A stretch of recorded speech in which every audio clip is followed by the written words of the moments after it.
Srila Bhaktisiddhanta Saraswati a raconté une histoire.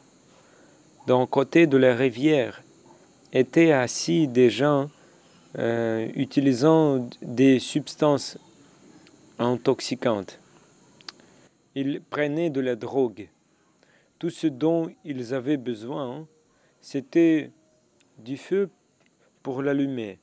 Puis ils pouvaient allumer une cigarette. Cependant, il n'y a pas eu d'incendie de ce côté de la rivière.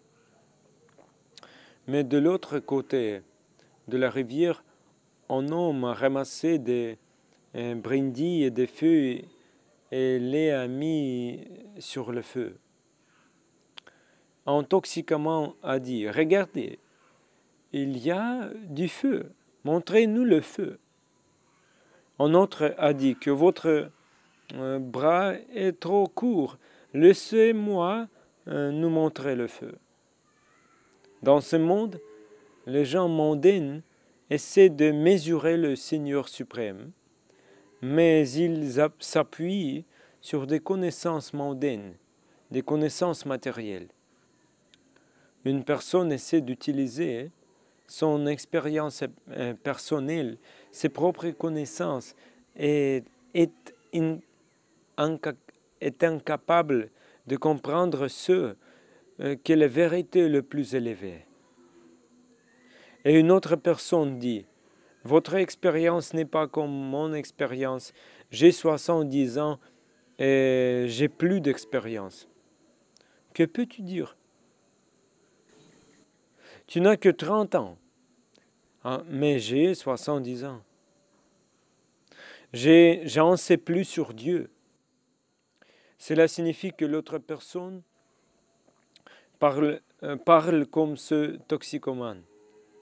Mon bras est plus long que le vôtre et je peux atteindre le feu de l'autre côté de la rivière.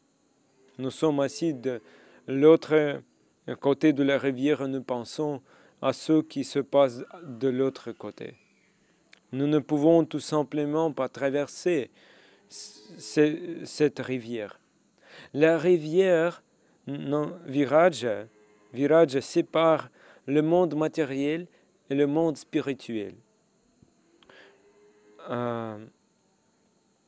Restant d'un côté de rivière Viraja, nous discutons de la vie dans le monde spirituel, à Vaikuntha, sur la vie opposée. Ceux qui restent dans le monde spirituel, ceux qui restent dans le monde matériel pour s'adonner au plaisir, et ceux qui restent dans le monde spirituel. Il y a différence. Ceux qui restent dans le monde matériel pour s'adonner au plaisir, que savent-ils de Vaikuntha? Ils prétendent avoir plus d'expérience. Et à la fin, ils diront que les raisins sont aigres. Les raisins sont aigres. Et qu'il n'est donc pas nécessaire de sauter après eux. Un renard a essayé d'obtenir des raisins, mais il pendait trop haut. Et donc, elle a dit, « Les raisins sont aigres. » Cela signifie que ces personnes deviennent des impersonnels. Ils disent que Dieu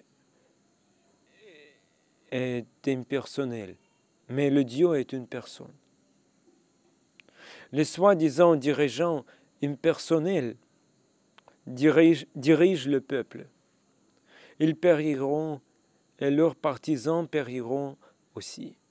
Certaines personnes s'efforcent de faire des œuvres pieuses et d'aller au ciel.